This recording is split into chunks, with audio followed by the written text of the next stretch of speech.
খামসিন, কিয়ামতের দিন বানি আদমের পা স্থির থাকবে, এক ধাপ সরাতে পারবে না যতক্ষণ পর্যন্ত 5টি প্রশ্নের উত্তর না দিবে। তার মধ্যে একটি হচ্ছে ওয়ান উমরিহি ফিমা আফনাহ, তার বয়সটাকে সে কোন কাজে ব্যয় করেছে। মনে রাখবেন, আপনার বয়স মানে আপনার জন্ম থেকে মৃত্যু পর্যন্ত প্রত্যেকটা সেকেন্ড আপনার বয়সের অন্তর্ভুক্ত। প্রত্যেকটা সেকেন্ডের আপনাকে হিসাব দিতে হবে। আপনার বিবেক জাগ্রত হয় না। আজকে আপনি এসেছেন এই ইসলামী সম্মেলন দ্বীনি জ্ঞান অর্জন করার উদ্দেশ্যে, আর আপনি বাজারে ঘুরছেন। কোন বিবেক নিয়ে আপনি বাজারে ঘোরেন? আপনার কাছে আমি বিনীত অনুরোধ করছি, যারা এখনো রাস্তাঘাটে বাজারে ঘুরছেন, তারা বাজারে না ঘুরে বিশৃঙ্খলা না করে সভামঞ্চে এসে উপস্থিত হন। কর্তৃপক্ষের কাছে আমরা অনুরোধ করব, আপনাদের যে অ্যাবিলিটি রয়েছে, যে সক্ষমতা রয়েছে, সে সক্ষমতা দিয়েই আপনারা তাদেরকে সুব্যবস্থা দিন, যাতে করে তারা বসে দ্বীনি জ্ঞান অর্জন করার সুযোগ পায়। সম্মানিত উপস্থিতি, আলোচনার বিষয়বস্তু ছিল অত্যন্ত গুরুত্বপূর্ণ, কিন্তু দুঃখের সাথে জানাতে হচ্ছে যে আমাদের শ্রদ্ধেয় ওস্তাদ শেখ আব্দুর রাজ্জাক বিন ইউসুফ হাফিজাহুল্লাহ ওয়া রাআহ, তিনি ইতিমধ্যে আমাদের মাঝে এসে উপস্থিত হয়েছেন এবং তিনি গভীর রাত্রে বর্তমান সময়ে আলোচনা করতে পারছেন না শারীরিক অসুস্থতার কারণে। এই জন্য তিনাকে যত দ্রুত সম্ভব স্টেজে উপস্থাপন করা হবে। বিধায় তিনার আগমন পর্যন্ত আমরা আমাদের দেওয়া নির্ধারিত বিষয়ের উপরে সংক্ষিপ্ত আলোচনা পেশ করার চেষ্টা করব ইনশাআল্লাহ। আজকের আলোচ্য বিষয় হচ্ছে সমাজ সংস্কারে নারী জাতির ভূমিকা। সমাজ সংস্কারে নারী জাতির ভূমিকা, যেটাকে আরবিতে আমরা বলি দাউরুল মারআহ ফি ইসলাহিল মুজতামা। মুজতামা নাম দিয়ে থাকি, সমাজ নাম দিয়ে থাকি। ঐক্যবদ্ধ জায়গা, ঐক্যবদ্ধ হওয়ার স্থানটাকে বলা হয় মুজতামা, যেটাকে আমরা বলি সমাজ। যেখানে মানুষেরা ঐক্যবদ্ধভাবে জীবনযাপন করে, এই জায়গাটার নাম হচ্ছে সমাজ। এখানে এই জায়গাটাকে সংস্কার করার জন্য, এই জায়গাটাকে সংশোধন করার জন্য নারী জাতির কর্তব্য কি রয়েছে সে বিষয়ে সংক্ষিপ্ত, একেবারেই সংক্ষিপ্ত আকারে মূল পয়েন্টগুলো আপনাদের কাছে উপস্থাপন করার চেষ্টা করছি। প্রিয় দ্বীনি বৈঠকের আজকে পর্দার অন্তরালে মা ও বোন, আপনাকে উদ্দেশ্য করেই আমি বলছি, দেখুন আল্লাহ তাআলা কোরআনুল কারীমের মাঝে শুধু সমাজ সংস্কার, শুধু অন্যায়কে প্রতিহত করে ন্যায়কে প্রতিষ্ঠিত করা পুরুষের ওপরেই দায়িত্ব অর্পণ করেননি, বরং প্রত্যেকটা নারীর ওপরেও আল্লাহ তাআলা সমানভাবে ন্যায়কে প্রতিষ্ঠিত করা, অন্যায়কে প্রতিহত করার দায়িত্ব প্রদান করেছেন। আল্লাহ তাআলা বলছেন, আউযু বিল্লাহি মিনাশ শাইতানির রাজীম, ওয়াল মুমিনুনা ওয়াল মুমিনাত বা'দুহুম আউলিয়াউ বা'দ। একজন মুমিন পুরুষ, একজন মুমিন নারী পরস্পর পরস্পরের বন্ধু, পরস্পর পরস্পরের সাহায্যকারী, পরস্পর পরস্পরের সহযোগী, পরস্পর পরস্পরের অভিভাবক। কোন দিক থেকে অভিভাবক? এই দিক থেকে ইয়ামুরুনা বিল মা'রুফ, যে তারা সৎ কাজের আদেশ দিবে। পুরুষ যেমন সৎ কাজের আদেশ দিবে, ভালো কাজ করতে বলবে, যেগুলোকে শরীয়ত করতে বলেছেন সেগুলো তারা করতে বলবে। ওয়ায়ানহাউনা আনিল মুনকার, এবং অসৎ কাজ থেকে বাধা দিবে, বিরত রাখবে, প্রতিহত করবে। এরপরে আল্লাহ তাআলা বলছেন ওয়ায়ুকিমুনাস সালাহ। তৃতীয় নম্বর, তারা যে কাজটি করবে, সমাজে সালাত প্রতিষ্ঠিত করবে। সমাজে, বাড়িতে, পরিবারে, আত্মীয় স্বজনের মাঝে তারা সালাতকে প্রতিষ্ঠিত করবে, নিজেরা সালাত আদায় করবে রাসূল সাল্লাল্লাহু আলাইহি ওয়াসাল্লামের সুন্নাত অনুপাতে, এবং তার আত্মীয় স্বজন, পাড়াপড়শি, এলাকাবাসী তাকে সলাতের দিকে আহ্বান করবে, সলাত পড়তে বাধ্য করবে, এমনকি সলাতের জন্য প্রহার করবে, যা ইসলামী শরিয়াতের নির্দেশনা। একটু আগেই আপনারা আমাদের সম্মানিত শেখ আল ফিরোজের কাছ থেকে শুনছিলেন। সম্মানিত উপস্থিতি, এরপরে আল্লাহ তাআলা বলছেন ওয়ায়ুতুনা যাকাত, তারা জাকাত প্রদান করবে, ওয়ায়ুতিউনা আল্লাহ ওয়া রাসূলাহ, এবং তারা আল্লাহ এবং রাসূলের আনুগত্য স্বীকার করবে, আনুগত্য করবে, আল্লাহর দেওয়া বিধানকে তাদের জীবনে পালন করবে, আল্লাহ তাআলার নিষেধকে তাদের জীবন থেকে প্রতিহত করবে। এই পাঁচটি কাজ যারা করবে, আল্লাহ তাআলা বলছেন উলাইকা সায়ারহামুহুমুল্লাহ, এই শ্রেণীর লোকদের উপরে আল্লাহ তাআলা অচিরেই দয়া বর্ষণ করবেন। আল্লাহ তাআলা এই শ্রেণীর লোকদেরকে তার জান্নাতে প্রবেশ করাবেন। সুবহানাল্লাহ। কয়টি কাজ? পাঁচটি। এক নাম্বার, অন্যায় হচ্ছে, অন্যায় দেখে মুখ বুজে সহ্য করতে হবে, নাকি তাকে প্রতিহত করতে হবে? প্রতিহত করতে হবে। প্রতিহত করার মাধ্যমগুলো আল্লাহ রাসূল বলে দিয়ে গেছেন। আল্লাহ রাসূল সাল্লাল্লাহু আলাইহি ওয়াসাল্লাম বলছেন, ইদা রাআ আহাদুকুম মুনকারান, তোমাদের কেউ যখন অন্যায় কাজ দেখবে, ফালইউগাইয়ির বিয়াদিহি, হাত দ্বারা প্রতিহত করবে। দেখা যাচ্ছে হাত দিয়ে প্রতিহত করতে গেলে দরার বেশি আসবে, ক্ষতি বেশি আসবে। ফালইউগাইয়ির বিলিসানি, তাহলে মুখ দ্বারা প্রতিহত করবে। যদি সেখানে দেখা যায় জরার বেশি আসবে, তাহলে সে যেন অন্তর দ্বারা সেটাকে ঘৃণা করে। এটাই হচ্ছে আদাফুল ঈমান, এটাই হচ্ছে সবচাইতে নিম্নমানের ঈমান। সম্মানিত উপস্থিতি, অন্যায় হচ্ছে, অন্যায়কে মুখ বুজে সহ্য করা যাবে না যতক্ষণ পর্যন্ত আমার গায়ে রক্ত রয়েছে। অন্যায় হচ্ছে, আমি মুসলিম উম্মার সন্তান, আমার গায়ে রক্ত রয়েছে, এই রক্ত দিয়ে আমি কখনো অন্যায়কে বরদাস্ত করতে পারি না। অন্যায়কে প্রতিহত করতে হবে। মুসলিমদের উপরে নির্যাতন, নিপীড়ন হচ্ছে, আর মুসলিমরা আজকে, মুসলিম সমাজ, বিশেষ করে মুসলিমরা আজকে সেই পাশ্চাত্য দেওয়া জীবন ব্যবস্থা, পাশ্চাত্যদের দেওয়া বিভিন্ন কলা কৌশলে আসক্ত হয়ে আজকে মুসলিমদের ঐতিহ্য ভুলে গিয়েছি। মনে রাখবেন যুবক ভাই, আপনাকে তারা ব্যস্ত করে আপনাকে নিধন করার জন্য তারা ঠিকই কলা কৌশল অবলম্বন করে শক্তি সঞ্চার করছে, আর আপনি তাদের দেওয়া ফুটবল খেলা, ক্রিকেট খেলা ইত্যাদি ইত্যাদি জুয়ার আসর নিয়ে ব্যস্ত রয়েছেন। সম্মানিত উপস্থিতি, আসুন অনুরোধ করছি, আসুন অনুরোধ করছি, অন্যায় হয়েছে, অন্যায়কে প্রতিহত করুন। 2, সৎ কাজের নির্দেশ প্রদান করুন। অন্যায়, যত প্রকার অন্যায় রয়েছে সব অন্যায়কে প্রতিহত করবে যুবকরাই। এই যুবকরাই তাদেরকে প্রতিহত করবে। সৎ কাজের নির্দেশ প্রদান করুন। 3, সালাত প্রতিষ্ঠিত করুন। সালাত প্রতিষ্ঠিত করার অর্থ বলতে গেলে অনেক কথাই চলে আসে। আজকে সালাত প্রতিষ্ঠিত করার একটি অর্থ শুধু বলি, সালাত প্রতিষ্ঠিত করার অর্থ হচ্ছে সালাতের মাঝে সঠিকভাবে দাঁড়ানো।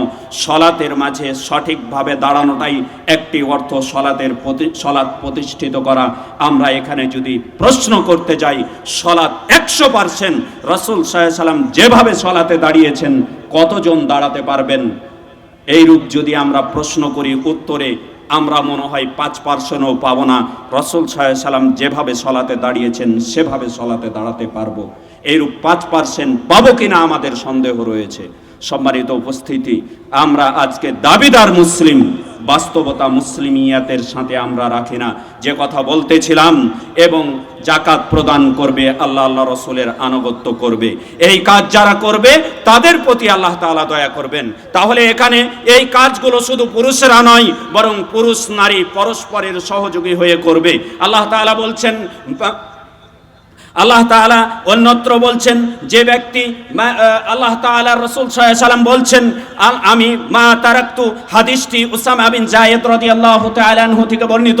তিনি বলেন, তিনি নবী সাল্লাল্লাহু আলাইহি ওয়াসাল্লাম থেকে বর্ণনা করেন, তিনি বলেন যে মা তারাকতু বাদি ফিতনাতান, আমি আমার পরে এমন কোন ফিতনা রেখে যাচ্ছি না, হিয়া আদাররু, যেটা অধিক ক্ষতিকর, যেটা অধিক ভয়াবহ, আলার রিজাল, পুরুষদের উপরে, মিনান নিসা, নারীদের চাইতে সবচাইতে ভয়ানক পৃথিবীতে ফিতনা হচ্ছে নারী জাতি।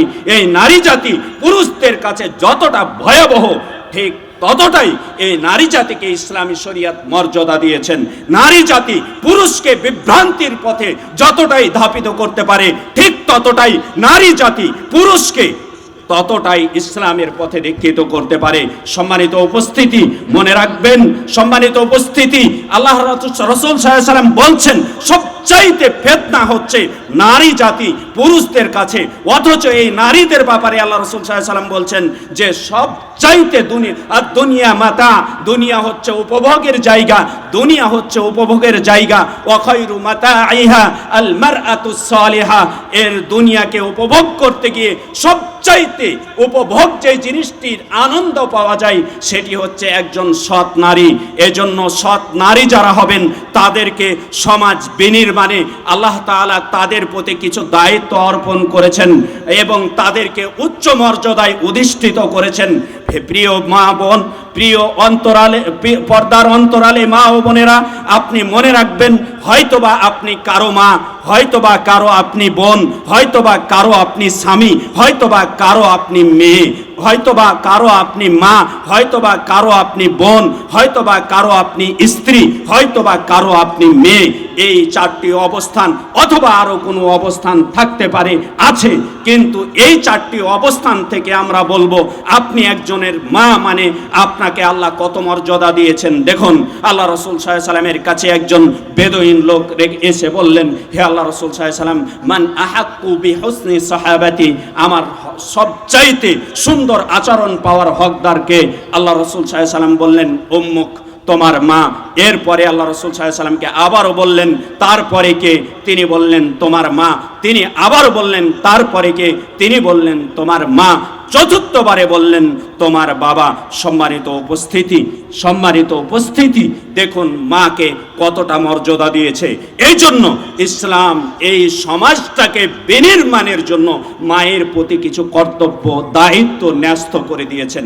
মায়ের উপরে যে দায়িত্বগুলো ন্যস্ত করেছেন সন্তান প্রতিপালনের ক্ষেত্রে, একটু আগেই আপনারা বিবরণ শুনছিলেন, সন্তান প্রতিপালনের ক্ষেত্রে আপনার উপরে কিছু মা হিসেবে আপনার উপরে সমাজকে সংস্কার করার জন্য আপনার উপর কিছু দায়িত্ব রয়েছে। প্রথম যে দায়িত্বটি আপনার উপরে রয়েছে তা হচ্ছে আপনার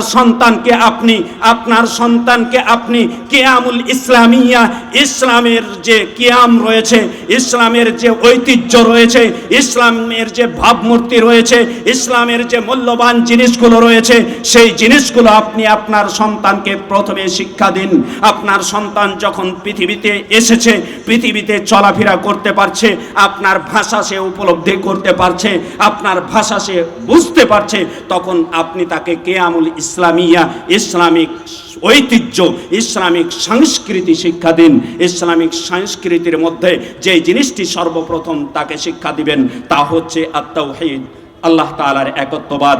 আল্লাহ তাআলার একত্ববাদ এটা এমন একটা পাওয়ারফুল জিনিস।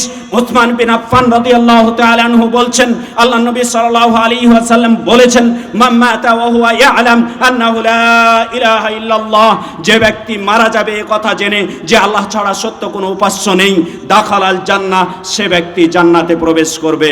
হাদিস সহিহ মুসলিমের, হাদিস সহিহ মুসলিমের। আল্লাহ রাসূল সাল্লাল্লাহু আলাইহি ওয়াসাল্লাম এখানে বললেন তাওহীদ এত পাওয়ারফুল। মা, তুমি যদি তাওহীদের সন্তানকে শিক্ষা দিয়ে থাকো তাহলে তোমার সন্তান ছোট থেকেই তোমার সন্তান হিসেবে তাওহীদ যখন শিক্ষা লাভ করবে তখন তোমার অবাধ্য হবে না, তোমার অগোচরে সে কাজ করবে না, আল্লাহ তাআলার নাফরমানিতে কখনো লিপ্ত হবে না। তার অন্তরে সর্বদাই আল্লাহ তাআলার ভয় থাকবে, কারণ আল্লাহ তাআলাকে সে উপযুক্তভাবে চিনবে, আল্লাহ তাআলাকে উপযুক্তভাবে মানবে এবং সে জীবনে প্রত্যেকটা পদক্ষেপে তাওহীদকে স্মরণ করে, আল্লাহ তাআলার ওয়াহদানিয়তকে স্মরণ করে তার জীবনটাকে পরিচালনা করবে। এই জন্য প্রথম তাকে শিখিয়ে দিন তাওহীদ। এই তাওহীদ কেন শিখিয়ে দিবেন? কারণ দেখুন তাওহীদের ক্ষমতা কত বেশি। একবার হাদিস আবু সাঈদ খুদরি রাদিয়াল্লাহু তাআলা আনহু থেকে বর্ণিত, তিনি বলেন, আল্লাহ রাসূল সাল্লাল্লাহু আলাইহি সাল্লাম বলছেন, মুসা আলাইহিস সালাম বললেন, হে রব, আল্লিমনি শাইআন আযকুরুকা ওয়া আদউকা বিহ, আল্লাহ আপনি আমাকে কিছু শিক্ষা দিন, যার মাধ্যমে আপনাকে আমি জিকির করব, আমি জিকির করব এবং আপনাকে আমি দোয়া করব, এই শব্দগুলো বলে। আল্লাহ তাআলা তখন বললেন, হে মূসা বলো লা ইলাহা ইল্লাল্লাহ, তুমি লা ইলাহা ইল্লাল্লাহ বলো, অর্থাৎ পৃথিবীতে কোনো উপাস্য নেই, কারো বিধান মানি না। তাওহীদ মানেই হচ্ছে আমি আমার সবকিছুই সঁপে দিয়েছি আল্লাহর দিকে। আমি বলে দিয়েছি, কুল ইন্না সলাতি ওয়া নুসুকি ওয়া মাহইয়ায়া ওয়া মামাতি লিল্লাহি রাব্বিল আলামিন। আমি বলে দিয়েছি আমার জীবন, আমার মৃত্যু, আমার সবকিছুই, আমার সালাত, আমার নুসুক, আমার জীবন, আমার মৃত্যু, আমার সবকিছুই একমাত্র আল্লাহ তাআলার জন্য। অর্থাৎ আমার কোনো স্বাধীনতা নেই। আল্লাহ তাআলা যেখানে আমাকে যা করতে বলেছেন সেখানে আমি তা করব, যেখান থেকে আমাকে বিরত থাকতে বলেছেন সেখান থেকেই আমি বিরত থাকব। এটাই হচ্ছে একজন মুসলিমের আকীদা। তার কোনো স্বেচ্ছাচারিতা নেই, তার কোনো স্বাধীনতা নেই। আল্লাহ রাসূল সাল্লাল্লাহু আলাইহি ওয়াসাল্লাম এইজন্য মুসলিমের উদাহরণ দিতে গিয়ে বলছেন, আল মুসলিমু কাল জামালিল আনিফি। একজন মুসলিম হচ্ছে নাকে লাগাম পরা গরুর নেই, নাকে লাগাম পরা উটের নেই, নাকে লাগাম পরা মহিষের নেই। হাইসুমা কিদা ইনকাদা, যেখানে তাকে টেনে নিয়ে যাবেন সেখানেই সে যেতে বাধ্য। মুসলিম মানে আপনি কি জানেন? মুসলিম মানেই হচ্ছে ইসলাম বলছে তোমাকে এ কাজ করা যাবে, এটা করতে বাধ্য আপনি। ইসলাম বলছে তোমাকে এ কাজ করা যাবে না, সে কাজ থেকে বিরত থাকাই আর বিরত থাকতে আপনি বাধ্য। মুসলিমদের মাঝে বিভক্তি তৈরি করতে ইসলামী শরিয়াত নিষেধ করেছেন। মুসলিমদের মাঝে বিভক্তি তৈরি করতে ইসলামী শরিয়া নিষেধ করেছেন। যুবক ভাই আপনাকেই বলছি, আজকে পশ্চিমারা আপনার মাঝে মুসলিমদের মাঝে বিভক্তি তৈরি করার জন্য আপনার মাঝে কিছু চিন্তা, কিছু ফিকরা, কিছু চিন্তা, কিছু ভাবনা তৈরি করে দিয়েছে। যেই চিন্তা, যেই ভাবনা নিয়ে আজকে আপনি আপনার মুসলিম ভাইয়ের রক্ত, গোশত, তার সম্পদ, তার এর্থ, সম্মান হালাল করে নিচ্ছেন। এই ফিকরা থেকেই আজকে মুসলিমদের মাঝে বিভক্তি তৈরি করে দুর্বলতা তৈরি হয়েছে। কারা দিয়েছে? সেই আব্রাহাম লিঙ্কন দিয়েছে। কে দিয়েছে? আব্রাহাম লিঙ্কন দিয়েছে। কেন দিয়েছে? কারণ আপনাকে দুর্বল করে আপনাকে নিধন করার জন্য। ইহুদি জাতি তারা খুব চালাক জাতি, এজন্য আপনার মাঝে এটি দিয়েছে। প্রিয় উপস্থিত দ্বীনি বৈঠকের মুসলিম ভাই ও বোন, আপনাকে আমি যে কথা বলতে চাচ্ছি, আপনি আপনার সন্তানকে সর্বপ্রথম তাওহীদ শিক্ষা দিবেন। কেন তাওহীদ শিক্ষা দিবেন? কারণ এই তাওহীদটা দুনিয়ার সব বিষয়গুলোকে আপনার কাছে ছোট করে দিবে।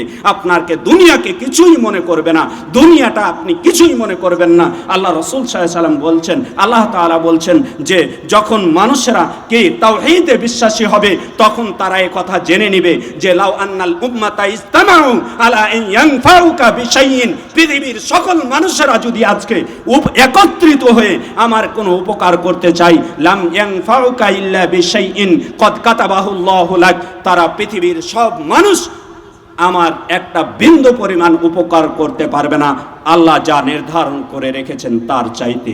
অনুরূপভাবে যদি তারা সবাই একদিকে হয়ে আমার ক্ষতি করতে চাই, আল্লাহর নির্ধারিত সিদ্ধান্ত ছাড়া এক বিন্দু পরিমাণ আমার ক্ষতি করতে পারবে না। এই শিক্ষা, এই শক্তি, এই ঈমান দিবে কিসে? আপনার তাওহীদে। এই জন্য সর্বপ্রথম আপনার সন্তানকে আপনি তাওহীদ শিক্ষা দিন। দ্বিতীয় নাম্বার, মা, আপনি মা হিসেবে সমাজ সংস্কারের জন্য আপনি যেটি শিখিয়ে দিবেন সেটি হচ্ছে আসিদ, সত্যবাদিতা। আপনার সন্তানের সাথে আপনি নিজে কখনো মিথ্যা কথা বলবেন না। আপনার সন্তানের সাথে কখনো আপনি মিথ্যা কথা বলবেন না। আব্দুল্লাহ ইবনে জাবের, আব্দুল্লাহ রাদিয়াল্লাহু তাআলা আনহু তিনি বলছেন, একবার আল্লাহ রাসূল সাল্লাল্লাহু আলাইহি ওয়াসাল্লাম তিনি আমাদের বাড়িতে রয়েছেন। এমতো অবস্থায় আমার মা আমাকে ডেকে বলছেন, তুমি আসো, তাআল উতিকা শাইআন, তুমি আসো আমি তোমাকে কিছু দিব। যা তখন আল্লাহ রাসূল সাল্লাল্লাহু আলাইহি ওয়াসাল্লাম বলছেন, ওমা তুতি, তুমি তাকে কি দিবে? তুমি যে তাকে ডাকছো, ডাকার পরে কি দিবে? সে তখন বলছেন, আমার মা বললেন আমি তাকে একটা খেজুর দিব। আল্লাহ রাসূল সাল্লাল্লাহু আলাইহি ওয়াসাল্লাম বললেন, যদি তুমি তাকে কিছুই না দাও তাহলে মনে রেখো, তুমি যদি কিছু না দাও তাহলে তুমি মনে রেখো তুমি একজন মিথ্যুক। সুতরাং সন্তানের সাথে আপনি ছোট বাচ্চাকেও যদি ডাক দেন, মা, আপনি কখনো মিথ্যার প্রশ্রয় দিয়ে ডাক দিবেন না। মিথ্যা কথা বলে ডাক দিবেন না। আপনার প্রতি অনুরোধ থাকলো অনুরূপভাবে আপনার সন্তানকে সত্যবাদী হওয়ার ব্যাপারে উদ্বুদ্ধ করবেন এবং বলবেন ইন্নাল কিযবা ইয়াহদি ইলাল ফুজুর, মিথ্যা আপনাকে পাপের দিকে ধাবিত করে। ছোট বাচ্চাকেই বলবেন মিথ্যা কখনো বলতে হয় না বাবা, এই শিক্ষাটা দিবেন। মিথ্যা যখন আপনার সন্তান বলবে না, সমাজ তখন সংস্কার হবে, সমাজ তখন সংশোধন হবে। আর যদি আপনি মিথ্যা বলেন, আপনি মিথ্যা বলার সন্তানকে অভ্যস্ত করেন, তাহলে সমাজের অবক্ষয় নেমে আসবেই, এটাই চূড়ান্ত। আসসালামু আলাইকুম ওয়া রাহমাতুল্লাহ। সম্মানিত উপস্থিতি, আমাদের আজকের প্রধান মেহমান শেখ আব্দুর রাজ্জাক বিন ইউসুফ অলরেডি তিনি যেখানে আরাম রেস্ট নিচ্ছেন সেখান থেকে মঞ্চের দিকে রওনা দিয়েছেন। ততক্ষণ পর্যন্ত শেখ মাহবুবুর রহমানের বক্তব্য রাখবেন। এই ফাঁকে আপনাদের কাছে আমরা কর্তৃপক্ষের পক্ষ থেকে আমি ব্যক্তিগতভাবে বিশেষ অনুরোধ করব, যে জায়গায় বসেছেন এই জমিনটা আল্লাহ, যে আল্লাহ তাআলা এই বসার সৌভাগ্য আমাদেরকে দিয়েছেন, তার রাজি এবং খুশির জন্য বসার ছাদাকা হিসাবে কর্তৃপক্ষের ভলেন্টিয়াররা আপনাদের চাদর নিয়ে যাচ্ছে দুই দিক থেকে। আপনারা চাদরে মেহেরবানি করে সবাই যে যতটুকু পারেন, কেউ বঞ্চিত হবেন না, সবাই এই চাদরে দেওয়ার জন্য ব্যবস্থা করেন। মা বোনদেরও দৃষ্টি আকর্ষণ করছি, মা বোনদের মধ্য থেকেও একজনের চাদর, দু একজন চাদর ধরে আপনাদের মধ্যেও কালেকশন করেন। মা বোনরা যারা দিয়েছেন তারাও আবার দেবেন, ভাইয়েরা যারা দিয়েছেন আবারও পুনরায় দেওয়ার জন্য আগে বেশি দিয়েছেন, এখন অল্প হলেও দেবেন, কেউ মাহারও ভাবেন না, এই অনুরোধ রাখছি। আব্দুর রাজ্জাক বিন ইউসুফ আজকে প্রধান মেহমান আসার আগ পর্যন্ত মাহবুবুর রহমান মাদানী সাহেব তার সমাপ্ত বক্তব্য রাখবেন। আপনারা এগুলো শোনার জন্য চেষ্টা করেন। আসসালামু আলাইকুম। সম্মানিত উপস্থিতি, যে কথা বলতেছিলাম, আসলে বিষয়গুলো আমাদেরকে অবহিত করলে এই আলোচনার মধ্যে আমরা কথা বলে দিতে পারি, কিন্তু আলোচনার মধ্যে যখন ব্রেক হয় তখন আলোচনা এমনিতেই দুর্বলতা চলে আসে।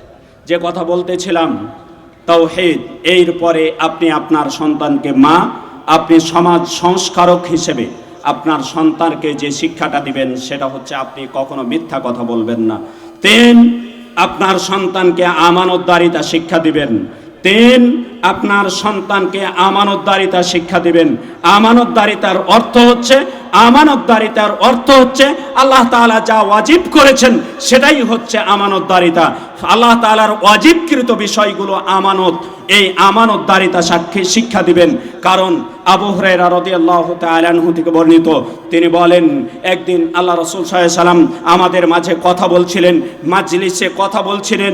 কথা বলাকালীন সময়ে আরবি একজন ব্যক্তি এসে বললেন, হে আল্লাহ রাসূল সাল্লাল্লাহু আলাইহি ওয়াসাল্লাম, মাতা সাআহ, কিয়ামত কখন হবে? এ কথা শোনার পরে আল্লাহ রাসূল সাল্লাল্লাহু আলাইহি ওয়াসাল্লাম তার উত্তর না দিয়েই তার আলোচনা চলমান রাখলেন। আলোচনা চলতেই রয়েছে, সাহাবীদের মধ্যে পরস্পরে বলাবলি করতে লাগলো। কেউ বলছে আল্লাহ রাসূল সাল্লাল্লাহু আলাইহি ওয়াসাল্লাম এ কথা শুনে অপছন্দ করেছেন, এই জন্য উত্তর দিচ্ছেন না। কেউ বলছেন না, এই আমানতদারি কে বলে যে এই আল্লাহ রাসূল সাল্লাল্লাহু আলাইহি ওয়াসাল্লাম তার কথা শুনতেই পাইনি, এই জন্য তার উত্তর না দিয়ে আলোচনা চলমান রেখেছে। সম্মানিত উপস্থিতি, এরপরে যখন আল্লাহ রাসূল সাল্লাল্লাহু আলাইহি ওয়াসাল্লামের আলোচনা শেষ হলো, আলোচনার সমাপ্তি লগ্নে আল্লাহ রাসূল সাল্লাল্লাহু আলাইহি ওয়াসাল্লাম বলছেন, আইনা সাইল, প্রশ্নকারী কোথায়? তিনি বলছেন, হা আনা ইয়া রাসূলুল্লাহ সাল্লাল্লাহু আলাইহি ওয়াসাল্লাম, আল্লাহ রাসূল এই যে আমি এখানে রয়েছি। এবার আল্লাহ রাসূল সাল্লাল্লাহু আলাইহি ওয়াসাল্লাম বলছেন, শোনো, কিয়ামত হচ্ছে তখনই যখন ইদা দুইয়াতিল আমানাহ, যখন আমানত নষ্ট হয়ে যাবে, যখন আমানতদারিতা থাকবে না, তখনই ফান্তাদিরিস সাআহ, তুমি কিয়ামতের অপেক্ষা করো, তখনই কিয়ামত হবে, এটা জেনে নাও। আমানতদারিতা যখনই নষ্ট হয়ে যাবে তখনই কিয়ামত হবে, এটা জেনে নাও। আল্লাহ রাসূল সাল্লাল্লাহু আলাইহি ওয়াসাল্লামকে প্রশ্ন করলেন ওই ব্যক্তি, হে আল্লাহ রাসূল সাল্লাল্লাহু আলাইহি ওয়াসাল্লাম, কিভাবে জানতে পারবো যে আমানতদারিতা নষ্ট হয়ে গিয়েছে? কিভাবে জানতে পারবো আমানতদারিতা নষ্ট হয়ে গিয়েছে?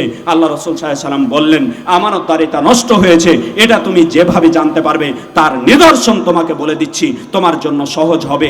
এক, ইদা বুসিদাল আমরু ইলা গায়রি আহলিহি, যখন দায়িত্ব, লিডার, নেতা নির্বাচন করা হবে অনুপযুক্ত ব্যক্তিকে, ফান্তাদিরিস সাআহ, তখনই তুমি কিয়ামতের অপেক্ষা করো।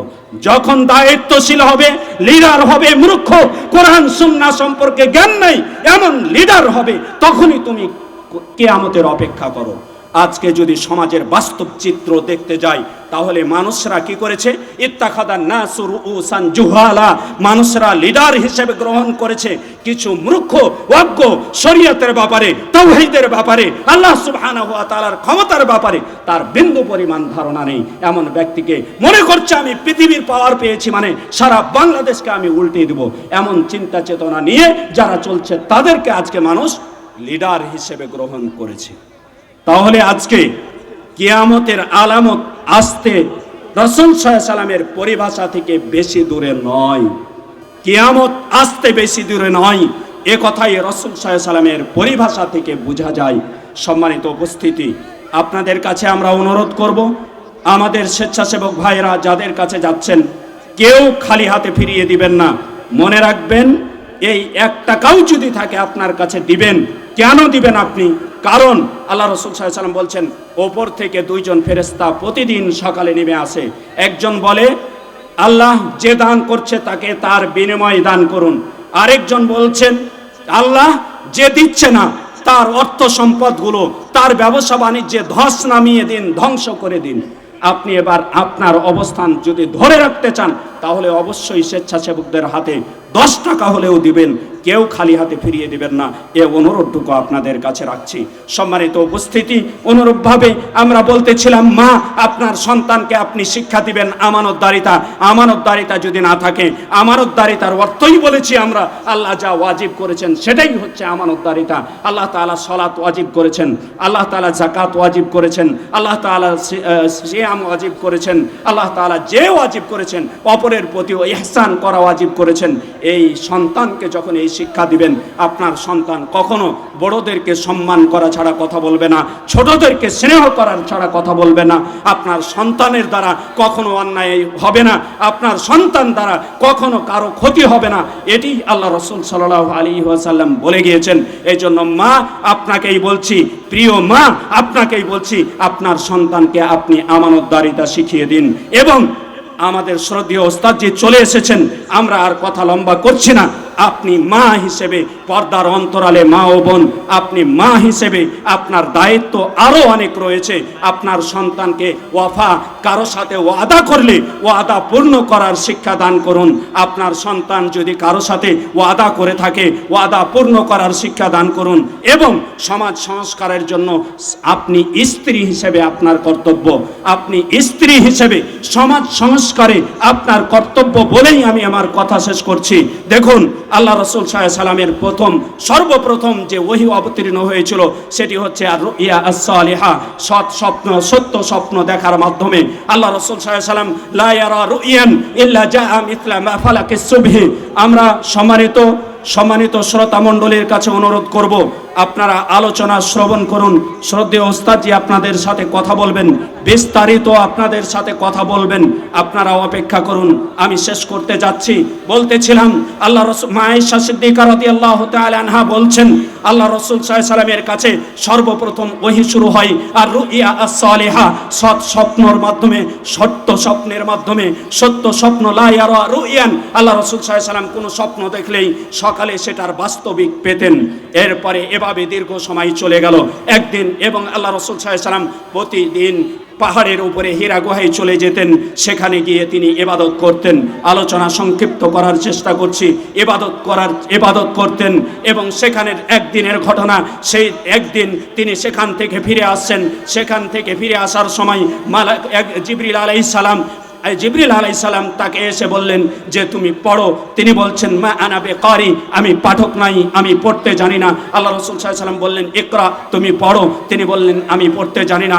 এরপরে তৃতীয়বারে আল্লাহ রাসূল সাল্লাল্লাহু আলাইহি সাল্লামকে তৃতীয়বার 3 বার চাপ দেওয়ার পরে বললেন তুমি পড়ো ইকরা বিসমি রাব্বিকাল্লাযী খালাক খালাকাল ইনসানা মিন আলাক। এই সূরাটির 5 আয়াত তাকে পড়ে শোনালেন। আল্লাহ রাসূল সাল্লাল্লাহু আলাইহি সাল্লাম বাড়িতে ফিরে আসলেন। প্রিয় মা ও বোন, স্বামী স্ত্রী হিসেবে স্বামীর জন্য আপনার কর্তব্য কি, এই জিনিসটি আপনাকে বোঝাচ্ছি। দেখুন, আল্লাহ রাসূল সাল্লাল্লাহু আলাইহি সাল্লাম বাড়ি ফিরে এসে স্ত্রী খাদিজা রাদিয়াল্লাহু তাআলা আনহার কাছে এসে বললেন জাম্মিলুনি, তোমরা আমাকে কাপড় পরিয়ে দাও, চাদর পরিয়ে দাও। চাদর যখন পরিয়ে দেওয়া হলো, আল্লাহ রাসূল সাল্লাল্লাহু আলাইহি সাল্লামের ভয়টা কেটে গেল। আল্লাহ রাসূল সাল্লাল্লাহু আলাইহি সাল্লাম বলছেন লাকাদ খাসিতু আলা নাফসি, আমি নিজের উপরে ভয় করছি, হয়তোবা আমি আর পৃথিবীতে বেশি দিন বাঁচব না, আমি নিজের উপরে ভয় করছি। আল্লাহ রাসূল সাল্লাল্লাহু আলাইহি সাল্লামের হুজুরের একথা শোনার পরে স্ত্রী হিসেবে স্বামী কি করেছে দেখুন। স্ত্রী হিসেবে স্বামী বলছে, স্বামীকে বলছেন, স্ত্রী বলছেন কাল্লা, হে আল্লাহ রাসূল সাল্লাল্লাহু আলাইহি ওয়াসাল্লাম শুনে রাখুন, কখনো হতে পারে না, কখনো হতে পারে না। ওয়াল্লাহি, আল্লাহর কসম করে বলছি, লা ইউখজিকাল্লাহু আবাদা, আল্লাহ তাআলা আপনাকে কখনো লাঞ্ছিত করবেন না। কারণ আপনি স্বামী হিসেবে যে কাজগুলো করেন, এক, ইন্নাকা তাসিলুর রহিম, আপনি আত্মীয়তার সম্পর্ক বজায় রাখেন। দুই, ওয়া তাহমিলুল কাল্লা, সমাজের দায়িত্ব পালন করেন, বোঝা বহন করেন। ওয়া তাকসিবুল মা'দুম, এবং যারা অভাবী অনটনে রয়েছে তাদের জন্য উপার্জনের ব্যবস্থা করেন।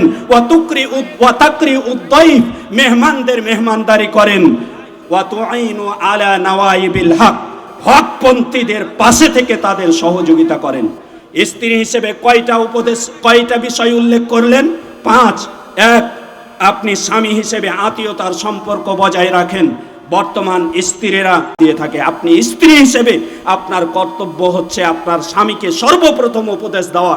আপনি আপনার পরিবারের সাথে, আপনার আত্মীয়তার সাথে সম্পর্ক বজায় রাখুন। 2, আপনি কি করুন? আপনি সমাজের দায়িত্ব পালন করুন, সমাজের অবক্ষয় দূর করার জন্য দায়িত্ব পালন করুন।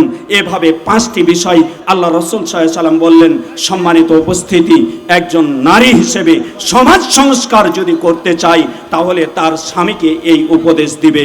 সম্মানিত উপস্থিতি, আমি আর কথা লম্বা না করে পরিশেষে আমাদের মা বোনদের উদ্দেশ্যে করে বলবো, উদ্দেশ্যেই বলতে চাচ্ছি, আপনি এই সমাজ সংস্কারের অন্যতম একজন পার্ট, অন্যতম একজন অংশ।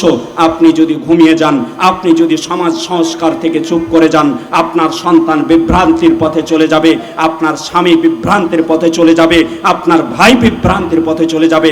এজন্য আপনার সন্তান, আপনার স্বামী, আপনার ভাই, আপনার বাবাকে আপনি সমাজ সংস্কারের জন্য উদ্বুদ্ধ করুন, উৎসাহ প্রদান করুন। যেমনটি মা খাদিজা রাদিয়াল্লাহু তাআলা আনহা করেছেন, যেমনটি উম্মে সালমা রাদিয়াল্লাহু তাআলা আনহা করেছেন, ঠিক তেমনটি করুন। আপনি সমাজ সংস্কারে আপনি অন্যতম অবদান রাখুন। এই প্রত্যাশাটুকু আপনার কাছে রেখেই সংক্ষিপ্ত আমার আলোচনা শেষ করছি। পরিশেষে সকলের প্রতি অনুরোধ রাখব যে ওস্তাদজির আলোচনাকালীন সময়ে কেউ কোনো প্রকার বিশৃঙ্খলা করবেন না। সবাই একেবারেই সাইলেন্ট থেকে, চুপ থেকে তার অমূল্য বাণীগুলো শ্রবণ করবেন। যে বাণীর মূল্য আমরা দিতে পারবো না, সে অমূল্য বাণীগুলো শ্রবণ করবেন এবং আমলে জিন্দেগিতে কাজে লাগাবেন, এই প্রত্যাশাটুকু রেখে সর্বশেষ একটি ঘোষণা, সেটি হচ্ছে আপনাদের পাশেই হরিদা খলসি যে প্রতিষ্ঠানটি রয়েছে, দাওয়াতুল ইসলাম সালাফিয়া মাদ্রাসা, সেই প্রতিষ্ঠানে আগামী 29শে নভেম্বর একটি সভা রয়েছে, যেখানে প্রধান আলোচক হিসেবে আছেন শেখ আব্দুল্লাহ বিন আব্দুর রাজ্জাক হাফিজাহুল্লাহ, এবং দ্বিতীয় আলোচক হিসেবে আমি রয়েছি, তৃতীয় আলোচক হিসেবে মাহমুদ বিন কাসিম রয়েছেন। আপনারা সবান্ধবে উপস্থিত হবেন। সেখানের আলোচনাটা শুরু হবে মাগরিব সলাতের পরে। এখানে এশার সলাতের পরে হয়েছে, সেখানে হবে মাগরিব পরে। আপনারা সবান্ধবে উপস্থিত হবেন এবং ইলমি খোরাক অর্জন করবেন, আত্মার খোরাক অর্জন করবেন, এই প্রত্যাশাটুকু রেখে আজকের আলোচনা সমাপ্তি করছি। সুবহানাকাল্লাহুম্মা ওয়া বিহামদিক, আশহাদু আল্লা ইলাহা ইল্লা আনতা, আস্তাগফিরুকা ওয়া আতুবু ইলাইক। আসসালামু আলাইকুম ওয়া রাহমাতুল্লাহি ওয়া বারাকাতুহু। আসসালামু আলাইকুম ওয়া রাহমাতুল্লাহ। জাযাকাল্লাহ, আলহামদুলিল্লাহ। সম্মানিত উপস্থিতি, আপনাদের কাঙ্ক্ষিত মেহমান, শিরক বিদআতের বিরুদ্ধে আপসহীন কণ্ঠস্বর শেখ আব্দুর রাজ্জাক বিন ইউসুফ আজকের এই ইসলামী সম্মেলনের প্রধান আলোচক, তিনি মঞ্চপ্রবিষ্ট। আমরা মোহতারামকে